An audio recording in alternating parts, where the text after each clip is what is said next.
Now the latest from ITV News Meridian with Sangeeta Barbara and Fred Dinage.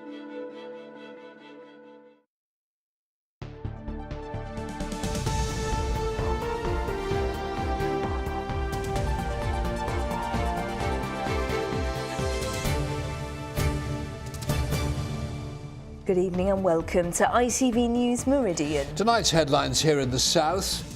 The tiny insect that can carry a fatal disease. Why this year there could be more ticks and how a New Forest woman is warning of the dangers.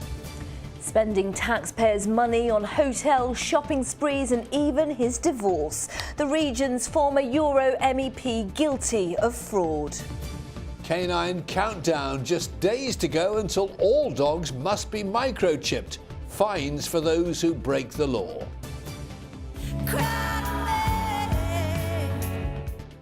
Legendary Lulu back on tour and sharing the stage with the military wives.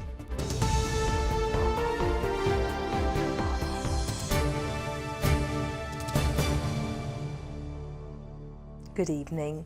They're a tiny insect, but the diseases they carry can be fatal. The number of ticks in the south is set to grow rapidly this coming summer, and there's concern more people could contract Lyme disease. Well, as the weather warms up, ticks become active, so it is essential to protect yourself in wooded areas. Rachel Hepworth's been to meet one woman from the New Forest whose life has been blighted by Lyme disease, but who's determined to stop others from suffering. Kelly Marr has been living with Lyme disease for almost half her life. This is her on a good day, but the full effects have been devastating. On bad days, I might be completely bedbound, difficult to string sentences together, seizures, having to be carried to the toilet. I'm just really weak. I can't move. Her mum videoed Kelly so doctors could see the symptoms were genuine. They spent 8 years and £100,000 getting a diagnosis. To be quite frank, there have been many days when I thought I would not be able to keep going. But far from giving up, Kelly's determined that others don't become victims of ignorance. The response has been overwhelmingly positive. She and a group of friends have started an online support and awareness group, and it's timely. It's now, as the weather warms up, that the deer ticks which spread the disease are becoming more active, particularly in wooded areas like the New Forest, where research is being done to map the spread of Lyme. Last spring, the Big Tick project was launched by wildlife expert Chris Packham. So in the past, when you and I were running around in our shorts, there were ticks there, but the cold winters would keep knocking them back. But for some time we haven't had those. And each mild winter that we have leads to an increase in the population of these animals. Researchers are expected to announce their findings later this year, but anecdotally there's a rise in the number of cases of this complex disease. The symptoms can develop up to a month after being bitten by an infected tick. Around half the time, the reaction is a bullseye-shaped rash. If treated early, it's harmless. But untreated symptoms include heart problems, limb pain and memory loss. Kelly's website is aimed at simplifying the message. Put simply, the public have no idea how serious this illness can be. I'm not trying to scare people, but if we can make people aware and if we can prevent this, that would just mean so much. And for her friends, she's an inspiration. To be so selfless and always be there for other people still whilst going through what she's been through, I find it absolutely incredible. We're all really proud of her. Rachel Hepworth, ITV News, in the New Forest. In other news, CCTV of 2 cars involved in a bank robbery in Hedge End yesterday has been released. This image shows a white Audi A3 and a dark grey Vauxhall Astra heading towards the HSBC Bank on Lower Northam Road. Now, the Astra drove into the front of the bank before 3 men in balaclava stole cash from the tills.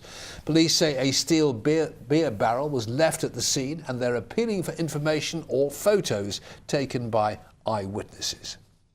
A 26-year-old man has been jailed for 4 years for a string of burglaries at student houses in Bournemouth. Olympic athletics hopeful Paul Oluyemi targeted student digs in Charminster and Winton over 2 years, stealing laptops, iPads and cameras.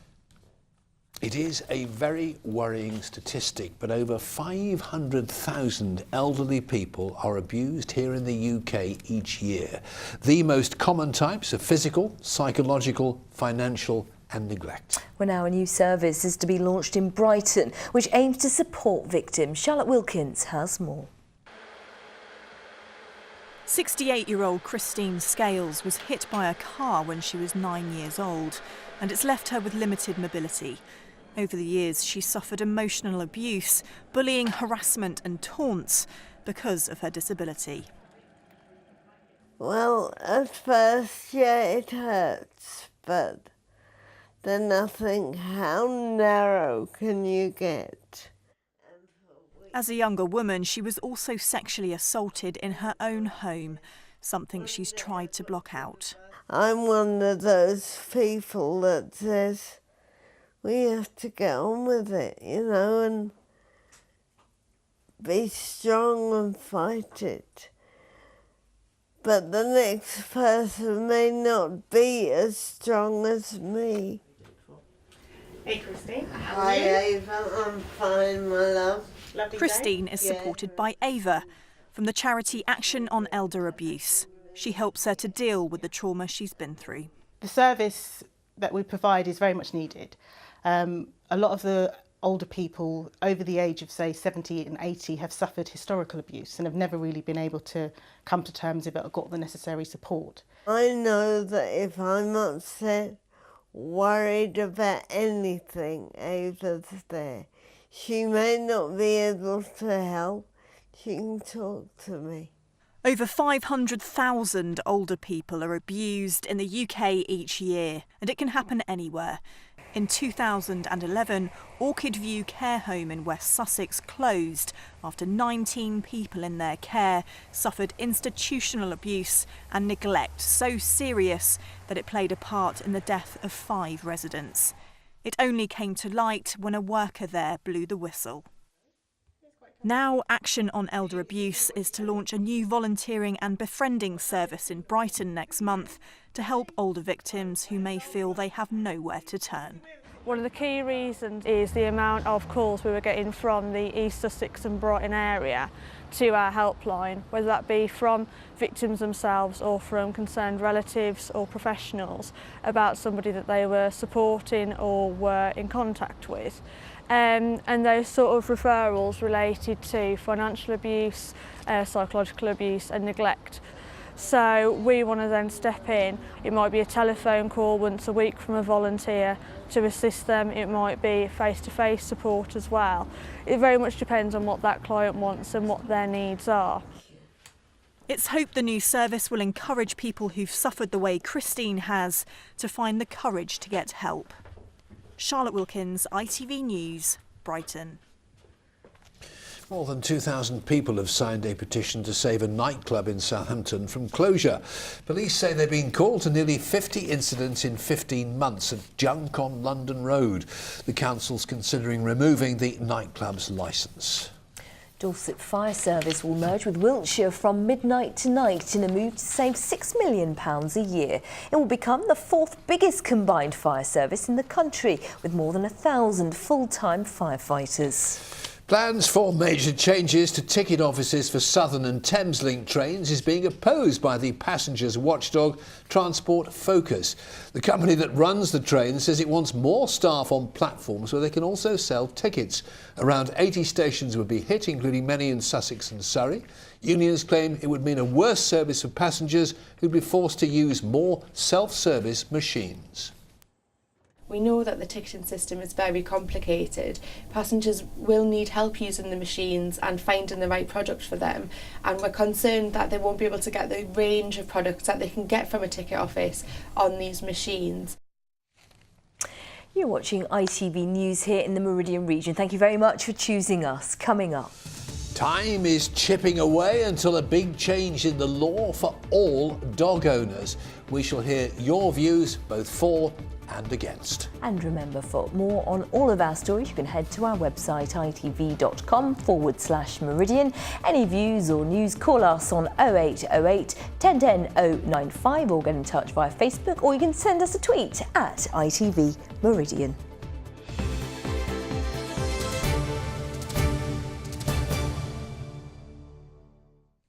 A former MEP for the South East has been found guilty of fraud and false accounting. Peter Skinner used his parliamentary allowance to pay for hotels and shopping sprees, fund trips abroad and to pay his ex-wife after their divorce. Well, he claimed he was confused by rules for expenses in the European Parliament. Phil Hornby reports from Southwark Crown Court. His crimes were so complex and on such a scale that no one knows exactly how much money he made out of his fraud. What is clear is that Peter Skinner, a Labour MEP for 2 decades, claimed nearly £500,000 over a 5-year period. It was supposed to pay for his office staff, but much of it he used to fund his own lifestyle, as well as that of family members. Some of it went on divorce payments to his ex-wife. Skinner claimed in court he didn't understand the rules about expenses and allowances in the European Parliament. In fact, he said he'd never read them. He claimed he'd done nothing wrong. But the jury didn't believe him. He was cleared of 1 charge of forging a document, but found guilty of another forgery count, as well as false accounting and fraud. The judge told him, "You have been convicted of extremely serious offences. You will know," she said, "that a prison sentence is almost inevitable." But that won't be for another 4 weeks, to give the court time to try to work out exactly how much Peter Skinner defrauded. In the meantime, he'll be released on bail to live at an address in Kent with a curfew not allowed out between 10 o'clock at night and 7 in the morning. The former MEP has also had to surrender his passport. He's the second member of the European Parliament for our region to be found guilty of a huge expenses fraud. Last year, Ashley Moat, an independent MEP originally elected for UKIP, was sentenced to 5 years in prison. Skinner will learn his fate at the end of April. Phil Hornby, ITV News, Southwark Crown Court in London. And the ITV Evening News continues with the national and international news at 6:30. With more, here's Alistair Stewart. And it's goodbye from him. Ronnie Corbett, a master of his trade, has died at 85. The giants of entertainment mourn the passing of the little man who, as one of the 2 Ronnies, or on his own, just made us laugh. Mind you, when I think about it, and I often do, A pessimistic Cameron tries to keep all the options open for saving Tata Steel, but won't back nationalisation. And in or out of the European Union, we explore what it might mean for your holiday and business airfares. Join Mary Nightingale and me at 6:30. Yes, really sad news there about the death of Ronnie Corbett. Reminds me of when I met him 2 years ago. He'd been to the opening of his daughter's business in the centre of Brighton. Sophie Corbett had a new shop called 4 Candles, after the classic 4 Candles sketch that Ronnie Corbett made famous with his comedy partner, Ronnie Barker. He was a great natural comedian. He could just sit there rambling away quite happily and make people laugh all the time. Terrific man. And we really have lost some very special people in the past few months. Really very sad news, indeed. really sad news. In other news, and people are being urged to have their say on a proposed rail link to Heathrow. Network Rail's £40 billion upgrade would see a tunnel linking Reading, Twyford and Maidenhead to Terminal 5. £80 million plans for 200 new apartments, shops, restaurants and a theatre on Bognor Regis seafront have been turned down. Local people were concerned about extra traffic and a lack of affordable housing. Now, cast your minds back to this time last year when we were told it was going to be the most unpredictable general election in a generation. Labour and the Conservatives were apparently neck and neck, and there was talk of coalitions and hung parliaments. Yes, but on election night, of course, a huge shock. The Conservatives won a majority for the first time in 2 decades. So just how did the pollsters get it so terribly wrong? Well, Professor Patrick Sturgis from Southampton University was tasked with finding out. We spoke to him a little earlier from his home in Salisbury. So, Professor Sturgis, why did the pollsters get it so wrong? Well, there are a number of possible reasons why the polls were badly wrong in 2015, and the inquiry looked at each of them in turn, assessed the evidence. We ruled a number out. We ruled out late swing, people changing their minds at the last minute, and what we've settled on as the key explanation is that the samples were just unrepresentative. They just had too many Labour voters and too few Conservatives in the samples. Can it ever be an exact science, though, because turnout is so unpredictable? Well, no, polling is not an exact science, and that's something that we've tried to emphasise in the report, that looking back historically, these kinds of polling misses are not that infrequent. Polls are still the best way that we have of finding out who's going to win an election, but they're certainly not perfect. And we're gearing up, of course, now for the EU referendum. Will different techniques be used by the pollsters this time round? I think they'll broadly use the same kinds of procedures that they did. It's still rather soon after the 2015 election, but I know that they're already experimenting with some different approaches. It's a rather different kind of election, this one, of course, but they'll certainly be trying out some new procedures. Professor Sturgis, thank you.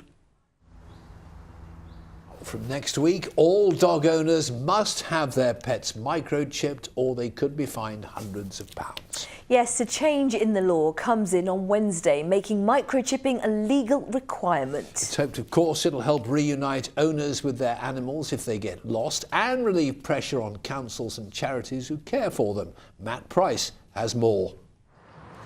Derek Hall's job is all about caring for animals. Derek from Animal Welfare, do you remember me? I just popped back to see how you were getting on. But for animal welfare officers, much of their time spent reuniting strays with their owners, a job which should be made easier by a change in the law. Once the new legislation comes into force on the 6th of April, it will mean that all dogs over the age of 8 weeks should be microchipped, which would in turn make our job a lot easier. It would benefit the welfare of the animal by allowing it to be returned home much earlier and not having to spend a great deal of time in kennels. At this rehoming centre, all the dogs have a chip the size of a grain of rice. It's implanted as soon as they arrive here. Good boy. There we go. The chip gets implanted in between the shoulder blades, just underneath, and where there's not much room for it to kind of wiggle round. And then when a scanner is passed over the top of the dog's shoulder blades, it will read that chip number. Each number is 15 digits long, and then that will give us the number of the chip. We can then log on to a website, type that number in, and it will give us all that dog's information, all the owner details, the dog's name, the dog's age, breed. Under new legislation, all dogs must be chipped from the 6th of April. Those that aren't will be told they have 21 days to comply. And there's a penalty for those who don't, with a fine of up to £500 being issued. The government is hoping to relieve pressure on dogs' homes. In a report, DEFRA says lost and stray dogs cost the taxpayer and welfare charities £33 million a year. Microchipping will reduce the burden on animal charities and local authorities. The most rewarding part of Derek's job is reuniting a pet with its owner, something both he and the staff at this home hope will become a lot quicker from next month. Matt Price, ITV News. Not everyone is convinced, though. Our reporter Malcolm Shaw has been to a rescue centre in Sussex for a different perspective on next week's law change. Well, every year thousands of dogs do become strays. Fortunately, most are quickly reunited with their owners, particularly if they have a microchip. But some end up in rescue centres like this. And Sue Phillips runs Waifs and Strays here in Seaford. Sue, you're not convinced that making microchips compulsory is really going to help very much. Why? I can't see how it's going to be empowered, how it's going to be followed up. People are going to still not bother to chip their dogs, those that don't care about their dogs, because who's going to police it? It really needs sort of local councils to have a scheme running. So that if any dogs are picked up, they're scanned to see if they have a chip. If they don't, or the details aren't up to date, then they need to enforce a fine. give them a certain period of time to get the dog chipped or they get fined. Because you've touched on another problem there. Not always, even when there's a chip, the details aren't up to date sometimes, are they, on this register? No, sadly. Very often. There was a dog just the other week where he had a chip, but the implanter had put it in, obviously handed the paperwork to the owner and said, right, send that off with your details. The owner hasn't, so you have a dog with a chip, but no details to the owner. But you can go back to who implanted the chip and try and trace it that way, but it's very unlikely. And I guess the problem is always going to be that the responsible owners will have the chips. Yes. Irresponsible owners still won't bother, maybe. Anybody who cares about their dog, who is a responsible owner, will want their dog chipped, because that's the quickest way to get your dog back. If it's stolen or goes stray, that is the quickest way. So anybody who does care about their dog will have them chipped and keep the details up to date. Sue, thanks very much indeed. Well, whatever the rights and wrongs of making these chips compulsory, from Monday, if your dog does not have a microchip, you could, in theory, be fined up to £500. Malcolm Shaw there. So what about you? Are you for or against the idea? Well, lots of you have been sharing your thoughts on our Facebook page. Let's start with Malk Wood from Gillingham in Dorset. Malk says it will only work if 100% of dogs are chipped, and that's impossible. The dogs that need to be chipped are owned by irresponsible people, and there's no way they will do it, he says. But Stephanie Udell is worried. She says, I don't have the money to chip my dog. What am I supposed to do? And Joe Biddle from Bournemouth says, my dog is 10 and it's the first thing I had done. Why risk your dog going missing and not being able to prove that they belong to you? Very good point. Thanks to everyone who got in touch. Well, the Military Wives Choir, of course, has been one of the music sensations of recent years, even making it to the Christmas #1. And their success continues as they've been invited to perform on stage with Lulu. Yes, they are joining her on a national tour and will be at the Concorde in Eastleigh on the 14th of April and then to Bournemouth on Saturday the 16th. Wesley Smith caught up with the Military Wives and Lulu herself in rehearsals. Ladies and gentlemen, the Military Wives Choir. It's Lulu. The stage is her second home, of course, but this support act is a first in her enduring career. And singing to an audience of more than 630 people at this theatre was a massive moment for the Military Wives. So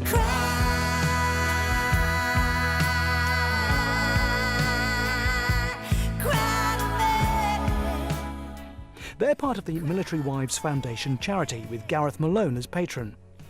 They already have a great bond with Lulu as she rewrote her song Cry for them, made a record, and all proceeds go to their charity.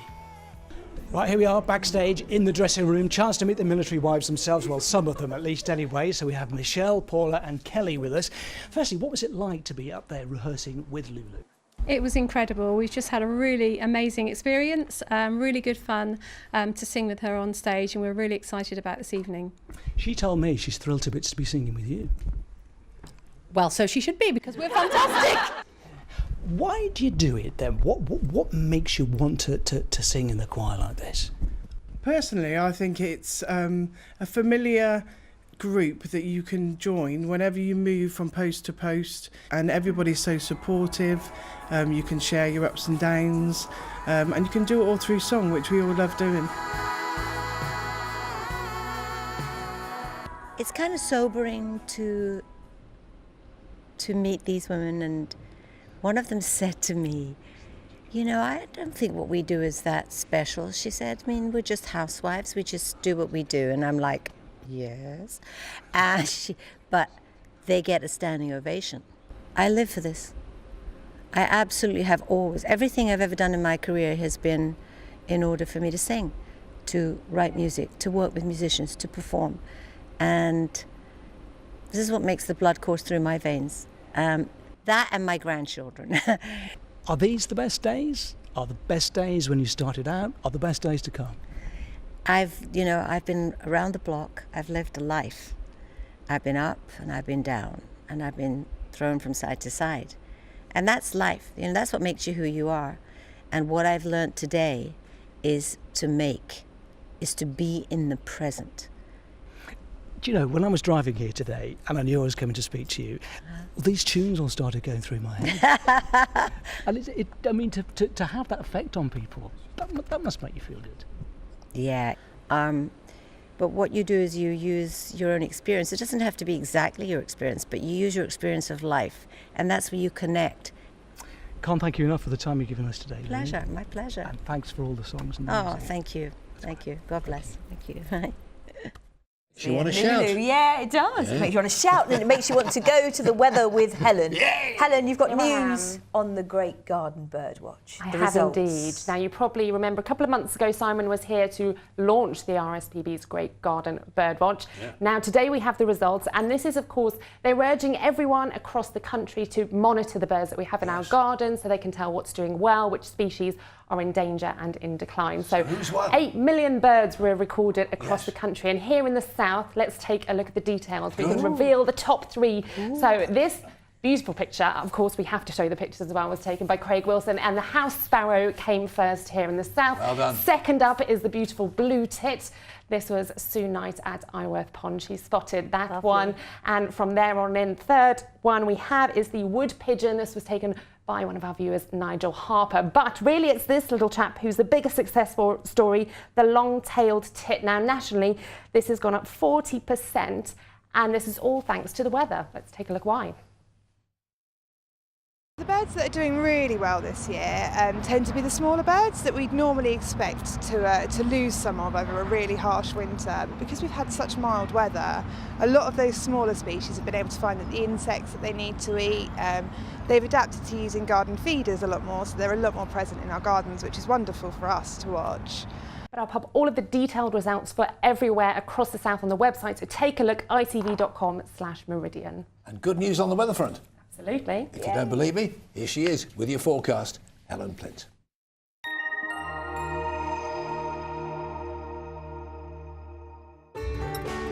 From blizzards to pool, driving through Europe, Eurotunnel the Shuttle sponsors ITV Meridian weather.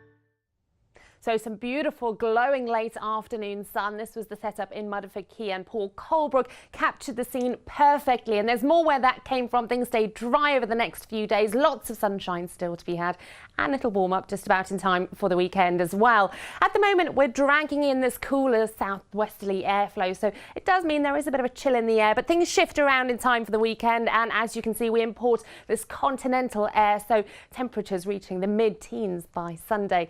Quite a stark contrast overnight, though. It will be cold for lots of us. Frost around under the clear skies, maybe a bit of mist and fog first thing in the morning, but the day gets off to a pretty decent start. Lots of fine and dry weather, plenty of sunshine still to be had, turning a little hazy later on, but with highs of 12 degrees, a very pleasant end to the working week.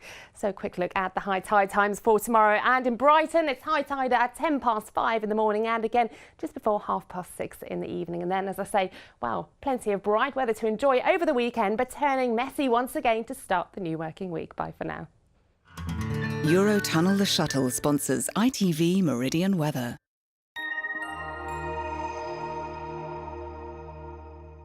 In just a moment, we have the ITV Evening News tonight with Alistair Stewart and Mary Nightingale. St Gita's got our late news, so do join her if you can. For now, though, from the team here at ITV Meridian, thank you very much indeed for watching. Take good care of yourselves. Join us again very soon. From all of us. See you later. Bye-bye. Bye.